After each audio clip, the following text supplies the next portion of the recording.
Hello and welcome to Socialism, the Marxist podcast from the Socialist Party. Our podcast aims to understand, explain and prepare us all for the fight for socialism. It's produced by members and party activists. Don't miss an episode, hit subscribe wherever you get your podcasts. Thanks for listening. Hello and welcome. I'm Oscar Parry, a member of the Socialist Party. The local elections in May 2024 and the prospect of a general election on the horizon raises the question to millions of voters: who can I vote for? The Socialist Party will be standing in both elections as part of the trade union and socialist coalition, contesting 250 seats at the local elections as part of a campaign to organise the largest workers' electoral challenge possible in the upcoming general election. This episode of the podcast, The Fight for Workers' Politics Now, is a recording of Hannah Sell, the General Secretary of the Socialist Party, speaking at a Socialist Party public meeting in South London, where she will delve into the topic of a workers' electoral challenge to the establishment parties. Enjoy. The title of tonight's meeting is about how we can build the strongest possible challenge at the ballot box in the general election. But I don't suppose there's anyone in this room who thinks that the only way that we're going to challenge Sunak and Starmer is at the ballot box. I can see a few of you who I know have been involved in strike action against this Tory government and their public sector pay restraint over the course of the last couple of years. All of us have been involved in building the biggest movement on the streets of Britain in solidarity with the Palestinians in the history of this country. So it's not that we think that the only way we're going to change things is the ballot box. That global movement against the apocalyptic horror that is taking place in Gaza has not been able as yet to stop the war, but nonetheless it is powerful. It has put pressure on capitalist politicians. Here in Britain, we can claim the scalp of Suella Braverman because her being sacked was as a direct consequence of the size of that biggest anti-war demonstration on the 11th of November. And the movement is putting pressure on the imperialist governments that are backing the Israeli state. How do we strengthen it? The Socialist Party is working to build the strength of the demonstrations, to get the biggest turnouts that we can. But we also raise, for example, the vital role that the workers' movement, that the trade unions have got to play, and in particular fight in the trade unions that organise workers who are involved in industries that are sending weapons, logistics, other things to the Israeli state, for them to meet and discuss how they could carry out workers' sanctions against what is taking place in Gaza. So it's not just about elections, but nonetheless, elections are an important weapon in this anti-war struggle and in all class struggles. Look at what's taken place in the US. The way that in the Democrat primaries, voters have been voting non-committed, so not for Biden, not for any candidate, as a conscious way of protesting against Biden's support for Israel. More than 19% of them, in the case of Minnesota, voted uncommitted or non-committed in that primary. And that has done more than any single demonstration in the US to ramp up the pressure on Biden in the run-up to the presidential election. And then, as already been mentioned, here in Britain, we've had the Rochdale by-election. When a left candidate in a by-election is greeted after the results by the Tory Prime Minister calling an emergency press conference on the steps of Downing Street to say that it is beyond alarming, you know they have done something right, that they have managed to frighten a little bit the capitalist establishment. Now, it's true, there were very specific circumstances in Rochdale in that Labour withdrew support for their candidate in that by-election. But nonetheless, George Galloway and the Workers' Party got almost 40% of the vote, and the second place candidate, who was an independent campaigning to reopen the maternity services, got 21% of the vote. Meanwhile, the three major establishment capitalist parties, Tories, Lib Dem and Labour together, got just over 26% of the vote. So that is an indication of the enormous disillusionment that exists with all the capitalist politicians amongst working class people, and the possibility of harnessing that at the ballot box.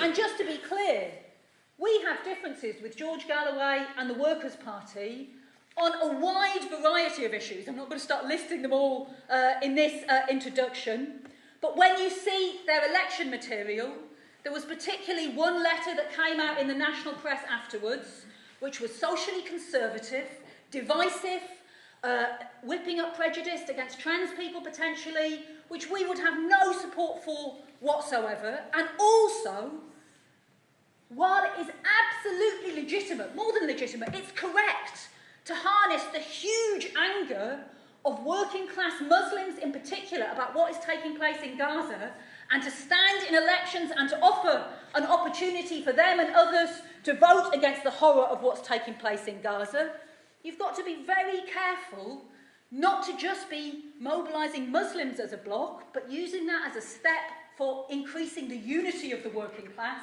and mobilising all working class people against the capitalist politicians. And there's dangers there in the approach that is taken by George Galloway and the Workers' Party. And it's very important we debate those issues and have sharp criticism when necessary, as we have done historically with George Galloway and will continue to do so. But that absolutely did not prevent us calling for a vote for George Galloway in that by-election, because it was so clear that him getting a good vote or winning a decisive victory, as he actually did, would give confidence to every anti-war activist, to every socialist around the country, that it is possible to fight back at the ballot box, and therefore could be a step towards a real socialist challenge at the general election. And that is a really vital issue for the working class here in Britain, and actually in most countries around the globe. This is a speech about Britain. I'm not going to start going on about the whole of the world. But generally speaking, we're in a period of history when there is huge anger against capitalism, against the elites, when socialist ideas are increasingly popular, when in a whole number of countries the working class is beginning to feel its collective strength again, having not done so for decades. That's clearly true here in Britain, where we've had the biggest strike waves for over 30 years, since the collapse of Stalinism. But also in the US, they've had the biggest strike wave in 40 years at the end of last year. But while all of that is true and very positive, in almost without exception, working class people have no party in sense of a mass party that they can vote for, that they can join, that they can debate ideas in, that stands or they see as standing for their class. And instead, people are left to choose between different brands of capitalist politicians. And they're told, you've got no choice but to vote for this big business capitalist politician, otherwise you'll get an even worse one. That's true in the US at the moment. I mean, that non-committed campaign has had a real effect. But it's nothing like the effect that you could have with a real third candidate standing on a socialist left programme, standing in that election for working class people. But people say, but you can't do that. You've got to back Biden. Otherwise you're going to get Trump. And he's a racist lunatic. And, you know, we have sympathy. Nobody wants Trump to win the presidential election. But the problem with that is if you carry on with that approach forever, what it means is that the left are backing corporate politicians, backed by Wall Street in the US, the capitalist elite, and they allowing racist, populist millionaires, in the case of Trump, to pose as the ones who are standing up for the little people. And that doesn't work. That's what leads to people like Trump winning presidential elections. What is necessary is to begin to build a real workers' alternative with a socialist programme. Now, that's not directly relevant now to the situation we face in Britain, but it can become so if our class doesn't get its act together in the next period. One of the other very good things about Rochdale was Reform UK, so our very own right-wing populists, only got 6.3% of the vote. The protest vote in the main did not go to them in that election. But let's be clear, as has already been said, Labour are going to win this general election. The very worst possibility for them is they come out as the biggest party. Probably they will get a majority. They're going to win the general election. But it's not going to be because everybody loves Keir Starmer and Labour is popular. They are going to be swept to power on a wave of disillusionment. The by-elections, not just Rochdale, all of them show that Labour are not popular. The Tories are collapsing. And therefore, with very low turnouts, with people voting for different protest parties, still, Labour have been able to win stomping victories. And that could be the case in the general election. It could look like 1997, a landslide on paper, but the reality will be they will have been elected with very low levels of support. Even so, we have to be prepared, the younger comrades in the room who've not experienced Labour in power, when they win, there will be a little bit of hoping against hope with a lot of people. Thinking, well, we've got to give them a little bit of time. After all, they've inherited this terrible mess from the Tories. It's not their fault they're not being socialist straight away. Those kind of ideas will be there. But the disillusionment that exists now will deepen very quickly, because it could not be clearer how Labour is going to act in office, that it will act down the line in the interests of British capitalism. We've seen that on Gaza. They've had their Iraq moment, if you like, before they've even got to power, refusing to call for a ceasefire at the start of the war, suspending a Labour MP because they called what was taking place in Gaza a genocide, and she's still suspended. Tells you everything you need to know that their foreign policy will be no different to the Tories in reality, will be just as much backing British imperialism to the hilt. And then, if you weren't already convinced they were going to be economically right-wing, you had Rachel Reeves' speech yesterday, in which she promised a decade of renewal like the one carried out by Maggie Thatcher, the most hated Tory Prime Minister in British history, that shows so clearly that this government will be a repetition of Blair. Blair, remember, praised Thatcher before he got elected, and Thatcher praised Blair. She said her proudest achievement was that there were now two parties that backed her position in Britain, not just one as a result of Blair's transformation of Labour into a big business, an out-and-out big business party. It will be a government that rules in the interests of the 1%, but actually it's going to be much more brutal than New Labour Mark 1. Because in 1997, when Tony Blair got elected, the economy grew by almost 5%. National debt was 40% of GDP. Now the economy is flatlining at best. National debt is 100% of GDP. Acting in the interests of the capitalist class is going to mean much more brutal austerity today than it did back in 1997. They talk about transforming British capitalism. British capitalism is so rotten it has the lowest levels of productivity growth in 250 years. Since the dawn of capitalism, Labour had no idea, no ability to transform that, as no capitalist party could. Now, they're not going to have it easy. This Labour government could formally be speaking win with a big majority, and then potentially could shatter in office. The same as parties like the Party Socialist in France, the equivalent of Labour in France, who, having implemented austerity after the Great Recession, got less than 2% in the last presidential election, the historic kind of equivalent of the Labour Party. I'm not saying exactly that's going to happen, but this party could really be finished as a result of the brutal policies it will implement in government. Reeves could live to regret comparing herself to Maggie Thatcher, because let's remember, as the older comrades in the room will, Maggie Thatcher faced mass struggles, and she was driven out of office and was forced to resign as a result of an 18 million strong battle led by our party, where workers refused to pay a highly regressive tax called the poll tax, and that led to the end of that tax and also of Thatcher. So we're absolutely confident the next government will not get it easy. They will face mass movements of working class people, strikes, protests, all kinds of different things. But let's be clear, if we leave it only to going on strike, to protesting, important as those things are, but meanwhile do what the majority of the trade union leaders want us to do and say there's no choice but to back Labour in office, then what you will get is Reform UK, or the Tory party led by Suella Braverman, or some other right populist racist force picking up the protest vote, the same as is happening in other countries around the world. We have to start to fight for a left alternative now. Unfortunately, I think we can say, we'd be optimistic, you can't absolutely rule it out, but it's not looking likely that we're going to have a new mass force backed by significant sections of the trade union movement in place for the general election.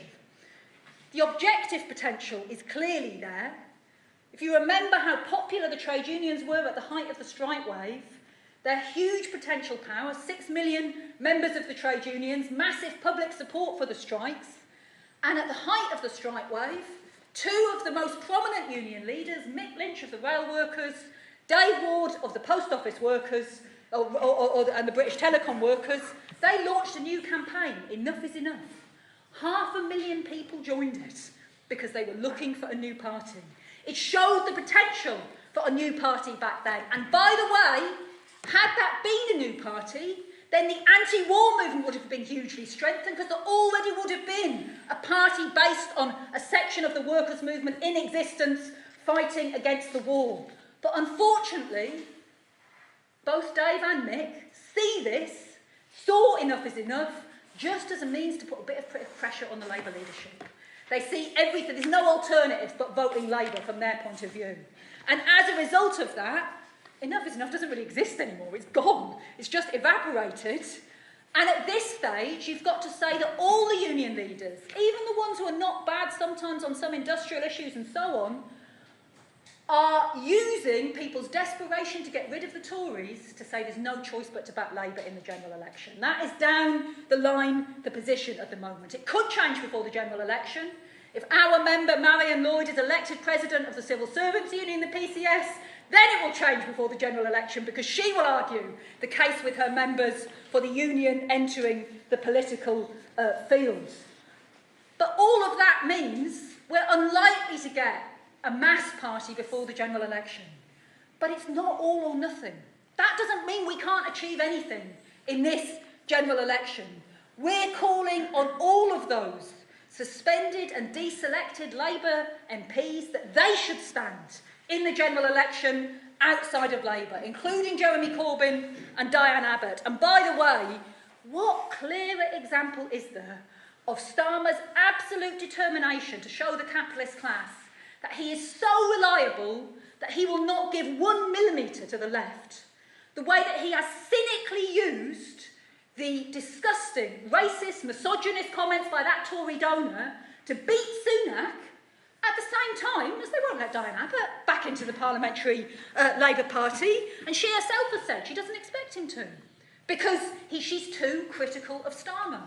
And let's be clear, while his comments, that Tory donor, were absolutely racist and misogynist, and Diane Abott has had a hugely disproportionate amount of abuse in her time as an MP as a result of that, it's not only because of that, it's also because she's on the left.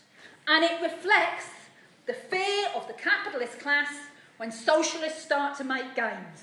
We get attacked for being supposedly a violent mob on the extremely peaceful anti-war demonstrations. Meanwhile, it's actually the capitalist elite who are prepared to use violence, the capitalist state. Let's remember it's not just Diane Abott. When Jeremy Corbyn was leader of the Labour Party, there were generals talking about how they wouldn't be cooperating with a Labour government under his leadership, and there were soldiers having target practice at pictures of Jeremy Corbyn's face. That tells you a little bit about the attitude of the British state to socialists and those on the left. And within Labour, the abuse that Diane Abott has suffered, the Ford report has shown, just as much vile racism as has been carried out by Tory donors because of in their desperation to try and drive the left out of the Labour Party. And if they're not going to be silenced, they've got to stand. That's the only possibility, themselves in the general election. And let's be clear, even a small bloc of MPs, even if they're elected as independents and under different banners, but who are going to fight for the interests of the working class inside Parliament, are going to reflect our movement on the streets inside Parliament, that would enormously strengthen our class fighting for its own party beyond the general election. I think a little example that gives you an idea of that is the big demonstrations we had around the question of the ceasefire votes. Because Labour MPs were only put on the spot because the SNP was in Parliament moving votes for a ceasefire. But they were doing that for their own cynical reasons. They wouldn't be doing that against austerity on other issues because they're implementing austerity in Scotland. We need a workers' party that is moving those motions around which we can mobilise on the streets and put those MPs on the spot, that does that on every issue in the way the SNP are prepared to do it on that narrow question of a ceasefire. So, which is not that I'm suggesting that's unimportant. So the Socialist Party, we want to do all we can to speed this process up. And that means calling on others to stand, but it also means ourselves standing in the elections, in the general election when it comes, but also in the local and the GLA elections that are taking place on the 2nd of May. As has been referred to, we don't do that on our own. We work as part of the Trade Unionist and Socialist Coalition, which was founded by Bob Crow, the militant General Secretary of the RMT, ourselves and others. And to explain, Tusk is an umbrella. It's what we call a united front approach. It's not a classic united front, it doesn't involve mass forces, but that kind of approach in that we offer an electoral platform to all forces that are willing to sign up to the quite minimal socialist anti-austerity programme that Tusk puts forward. And different organisations and individuals take part on the steering committee, in the different groups around the country. And we aim to maximise collaboration, to all work together in order to have the strongest possible impact in elections. And that's between different left groups. The Workers' Party, for example, sit on the steering committee as observers. But above all, it's offering a banner to trade unionists, to community campaigners, to environmental activists, to workers who want to stand in the elections and otherwise, and many will be doing this in these next elections, end up standing as independents, which shows nothing on the ballot paper about what you stand for, who you identify with, whereas standing as a trade unionist and socialist candidate at least gives an idea of the fact you're not a right-wing independent, you're a worker that is standing against the austerity policies of New Labour. Now, what we will achieve in this coming election will be modest. We're up to now 250 candidates in the local elections, which is good, but, you know, I can't remember how many seats are up, but there are thousands, so, you know, we're a long way off standing in a majority. We hope in the general election to get to the threshold of 100, which would get us what is called fair media coverage. We're not fools. We do know that the capitalist media are not going to give us fair media coverage, but nonetheless it gives you a few more rights in terms of them having to cover your press conference, getting a broadcast and so on, which will raise the profile of socialist candidates. So we're going to do our best to have the strongest possible electoral challenge in this coming election, and we hope that there will be at least a few workers' MPs elected in order to prepare for the big battles that will be coming under the next government. But let's be clear, no matter how hard the trade union leaders try in the period after the general election to keep arguing trade unionists should just back Labour, that will become unsustainable. There will be big sections of workers who say, no, we've had enough of that, and will themselves want to enter the electoral field. So, if you like, the smaller work we're doing at the moment is preparing for the bigger opportunities beyond the general election. Now, I would add that we think the Tusk umbrella-type approach is extremely important. It has never worked for any left organisation to say, we are the alternative. The working class's crisis of political representation is solved because we're it. You know, the Socialist Party have got just over 2,000 members. We're probably the biggest organisation on the far left in Britain at the moment, but it would clearly be ridiculous for us to say that. We're still a very small organisation, and we're fighting for the working class itself to move. So we don't think it works for people to declare they are the finished alternative. And we think that all of the different organisations need to collaborate and work together. But that doesn't mean that we think the differences are unimportant and that we don't need to keep debating those. I'm sure we will in the meeting tonight. There are some of the people who participate in TUSC who very genuinely support our socialist programme, the TUSC Socialist Programme, but imagine that it's going to be possible to reform capitalism into a just socialistic system. And that's not our view. We do not agree with that approach. Capitalism has always been based on the exploitation of the majority, the working class, for the profits of a tiny few. But today it is also an increasingly sick and ailing system. 60% of the world's population have got worse off in the course of the last 2 years. Meanwhile, the world's 5 richest men have more than doubled their wealth since 2020. Think what we've been through. The wars, the pandemic, the environmental catastrophe, and they've more than doubled their wealth. That tells you everything you need to know about capitalism today. Apart from providing huge wealth for a tiny elite, it is incapable of taking society forward. Now, that doesn't mean that we're powerless. We can win things. Mass movements can force governments out of office. We can succeed in winning pay rises and so on. But none of them will be permanent on the basis of capitalism. And the only way to harness the enormous wealth, the science, the technique, all the marvels that capitalism has created, to harness them for the good of all of humanity and to save our planet with a real green transition, that means breaking with capitalism. That means nationalising not just the privatised public services. That would be a good start, rail, mail, energy and the rest of it. But we want all of the major corporations and banks that dominate the economy nationalised under democratic working class control so we could develop a socialist planned economy that could really meet the needs of the majority. Now, people might say, well, that's utopian. But we would say reforming capitalism into a just system. That's what's utopian. And actually, if the majority of the working class were convinced of that programme, we're the people who keep society running. We're the people who make the bosses' profits. We have the power to transform the world. And a peaceful transformation of society in a country like Britain, given the strength of the working class, would be entirely possible. Of course, capitalism's a global system. We're not suggesting a socialist government in Britain, backed by the working class, could nationalise the major corporations and it would be jobbed up. Because the capitalists in the rest of the world would not be very happy about it. But at the same time, if one country took that step, it would be enormously popular and it could spread like wildfire around the world. So that's what we're fighting for in a nutshell.